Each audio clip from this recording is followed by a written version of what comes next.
اب حسب الذین اشتروا السیئات ان نجعلهم کالذین آمنوا وعملوا الصالحات، کیا ان لوگوں کا جو برے کام کرتے ہیں کہ گمان ہے کہ ہم ان کو ان لوگوں کے جیسا کر دیں گے جو ایمان لائے اور نیک کام کریں، نیک کام کیے ہیں، ان کا مرنا جینا یکساں ہو جائے گا یا برابر ہو جائیں گے؟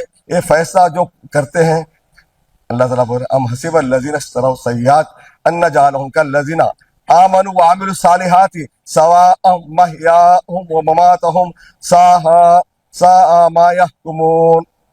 یہ اللہ تعالیٰ سوال کر رہے کیا جو لوگ اللہ کی اطاعت فرمانبرداری میں پوری زندگی لگا دیے، آپ کے احکام جو حکم اللہ تعالیٰ دیے اس کے حکم کی فرمانبرداری کر رہے ہیں، اطاعت فرمانبرداری کر رہے ہیں، ایک کھلم کھلا نافرمانی کر رہا، کوئی پرواہ نہیں کر رہا، کیا دونوں کا انجام ایک ہو سکتا؟ کیا اللہ تعالیٰ سوال کر رہے ہیں ہم سے۔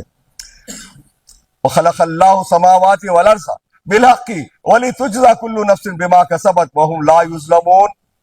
اللہ تعالیٰ یہ کائنات کو بنانے کا مقصد، یہ ساتوں آسمان، یہ زمین، یہ سارے انسان، ساری کائنات کو بنانے کا مقصد اللہ تعالیٰ وَخَلَقَ اللَّهُ السَّمَاوَاتِ وَالْأَرْضَ بِالْحَقِّ وَلِتُجْزَىٰ كُلُّ نَفْسٍ بِمَا كَسَبَتْ وَهُمْ لَا يُظْلَمُونَ۔ آسمان اور زمین کو اللہ نے بہت ہی عدل کے ساتھ پیدا کیا ہے تاکہ ہر شخص کو اس کے کیے ہوئے کاموں کا پورا پورا بدلہ دیا جائے، ان پر ظلم نہ کیا جائے۔ جو جیسا کریں گے لَهَا مَا كَسَبَتْ وَعَلَيْهَا مَا اكْتَسَبَتْ، جیسا کریں گے ویسا بھریں گے آخرت میں۔ تو اللہ تعالیٰ نے زمین و آسمان کائنات بنانے کا مقصد یہ ہے کہ ہر متنفس کو، ہر شخص کو جیسا عقیدہ و عمل لے کے آئے گا، اللہ کے سامنے حاضر ہوگا، اسی کا بدلہ پائے گا۔ اچھا کیا ہے تو الحمدللہ کامیاب ہوگا، اگر اللہ تعالیٰ کے احکامات کے خلاف کیا ہے تو اس کا بدلہ جہنم ہوگا، ہم کو کوئی بچانے والا نہیں ہوگا۔ یہ اللہ تعالیٰ اپنا قانون بیان کر رہے، کائنات بنانے کا مقصد بتا رہے اللہ تعالیٰ۔ قد جاءکم بصائر من ربکم فمن ابصر فلنفسہ ومن عمی فعلیہا وما انا علیکم بحفیظ۔ بلا شبہ تمہارے پاس تمہارے رب کی جانب سے حق بینی کے ذرائع پہنچ چکے ہیں، سو جو شخص دیکھ لے گا اور وہ اپنا فائدہ کر لے گا، اور جو شخص اندھا رہے گا وہ اپنا نقصان کرے گا، اور میں تمہارے اوپر نگران نہیں ہوں۔ یہ بات اللہ کے رسول کو نبی کریم صلی اللہ علیہ وسلم کو یہ حکم دے رہے ہیں، اے پیغمبر آپ پہنچا دیجئے، آپ بول دیجئے، آپ کہہ دیجئے قد جاءکم بصائر من ربکم فمن ابصر فلنفسہ ومن عمی فعلیہا وما انا علیکم بحفیظ۔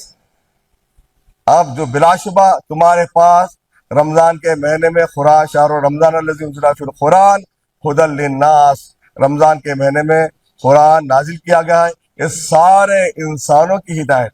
اب اس کو جو دیکھ لے گا، اب جو اس کو پڑھے گا، اب جو اس کے مطابق زندگی گزارنے کی کوشش کرا، یہ کامیاب ہو جائے گا۔ جو نہیں کرا، جو غفلت میں رہا، جو زندگی ایسے گزار دیا، وہ خود اپنا نقصان ہوگا، خود اپنے آپ کا ذمہ دار ہوگا۔ اے پیغمبر صلی اللہ علیہ وسلم آپ ان کو بول دیجئے میں تمہارا کوئی ذمہ دار نہیں ہوں۔ قد جاءکم بصائر من ربکم فمن ابصر فلنفسہ ومن عمی فعلیہا وما انا علیکم بحفیظ۔ میں تمہارا کوئی ذمہ دار نہیں ہوں، میں تمہارا کوئی نگران نہیں ہوں، میری تم پر کوئی ذمہ داری نہیں ہے۔ اللہ کے رسول بولے بول دو آپ۔ اس کے بعد پھر وہی آیت کیا ہے، قل یا ایھا الناس قد جاءکم الحق من ربکم فمن اہتدی فانما یہتدی لنفسہ ومن ضل فانما یضل وما انا علیکم بوکیل۔ آپ کہہ دیجئے اے لوگوں تمہارے پاس، اے لوگوں آپ کہہ دیجئے کہ اے لوگوں تمہارے پاس حق تمہارے رب کے طرف سے پہنچ چکا ہے، یعنی سارے انسانوں کی طرف سے یہ سلسلہ آدم علیہ السلام سے لے کے نبی کریم صلی اللہ علیہ وسلم تک کتاب بھیج دیے ہیں، جو حق ہے، جو جنت کو جانے کا سیدھا راستہ بتاتی ہے، جو اس پہ عمل نہیں کرتے ان کو جہنم کا راستہ بتاتی ہے۔ تو اب ہمارا کام ہے، ہم رمضان آ گیا، روزے رکھ رہے ہیں، قرآن سن رہے ہیں، مگر معلوم نہیں کیا پڑھ رہے ہیں۔ یہ بڑی افسوس کی بات ہے۔ ہمارے بہت بڑی اکثریت ایسی ہے کہ ہم جو ہے بچوں کو اسکول کو بھیجتے، اسکول کو بھیجنے کے بعد 6 مہینے سال بھر کے بعد دیکھتے کیا پڑھ رہا کیا ہے، سوال جواب کرتے، تو اگر انہیں صحیح جواب نہیں تو کیا بولتے کیا کر رہا ہے اتنے دن سے جا کے، پھر ہم اتنے دن سے قرآن پڑھ رہے ہیں، ہم کو معلوم ہی نہیں قرآن میں کیا ہے، ہم کوشش کر رہے ہی نہیں سمجھنے کی۔ تو قل یا ایھا الناس قد جاءکم الحق من ربکم فمن اہتدی فإنما يهتدي لنفسه ومن ضل فإنما يضل عليها وما أنا عليكم بوکیل۔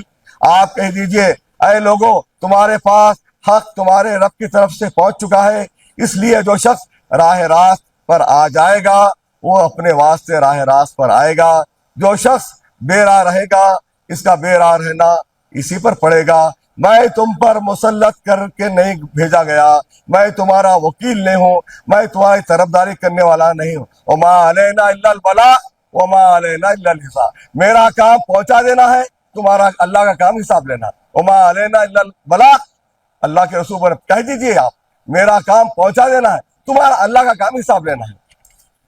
انا انزلنا علیک الکتاب للناس بالحق فمن اهتدى فلنفسه ومن ضل فانما يضل عليها وما انت علیکم بوکیل۔ یا پھر وہی بات ہے، آپ پر ہم نے حق کے ساتھ کتاب لوگوں کے لیے نازل کر فرما دی ہے، بس جو شخص راہ راست پر آ جائے گا اس کے اپنے لیے نفع ہے، جو گمراہ رہے گا اس کا گمراہ رہنے کا وبال اسی پر ہے، آپ ان کے ذمہ دار نہیں ہیں۔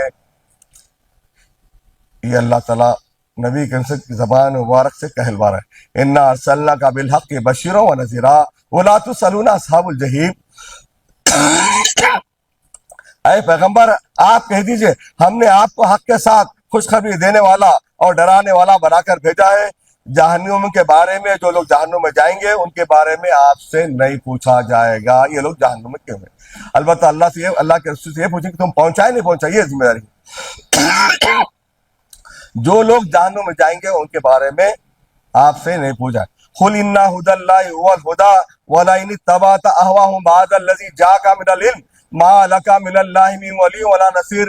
اے پیغمبر صلی اللہ علیہ وسلم یہ قرآن ہدایت آپ کے پاس آ جانے کے بعد پیغمبر کو مخاطب کر کے بولے اللہ تعالیٰ، قل ان ھدی اللہ ھو الھدی ولئن اتبعت اہواءهم بعد الذی جاءک من العلم ما لک من اللہ من ولی ولا نصیر۔ اے پیغمبر صلی اللہ علیہ وسلم یہ قرآن آپ کے پاس آیا جو ہدایت ہی ہدایت، یہ آ جانے کے بعد پھر آپ ان کی ہوا کی پیروی کریں گے، ان کے خیالات کی پیروی کریں گے، ان کے عقائد کی پیروی کریں گے، یاد رکھ لو قیامت کے دن آپ کو دوزخ سے بچانے والا آپ کا کوئی ولی ہوگا نہ کوئی دوست ہوگا۔ اس سورہ بقرہ کی 120 نمبر کی آیت، قل ان ھدی اللہ ھو الھدی ولئن اتبعت اہواءهم بعد الذی جاءک من العلم ما لک من اللہ من ولی ولا نصیر۔ اے پیغمبر صلی اللہ علیہ وسلم آپ کے پاس جو ہدایت آ گئی یہی ہدایت ہے، یہ آ جانے کے بعد پھر آپ ان کی ہوا کی پیروی کریں گے جو علم میں رکھتے، تو آپ کو دوزخ سے بچانے والا آپ کا کوئی ولی ہوگا نہ کوئی دوست ہوگا نہ کوئی مددگار ہوگا۔ من ولی ولا نصیر۔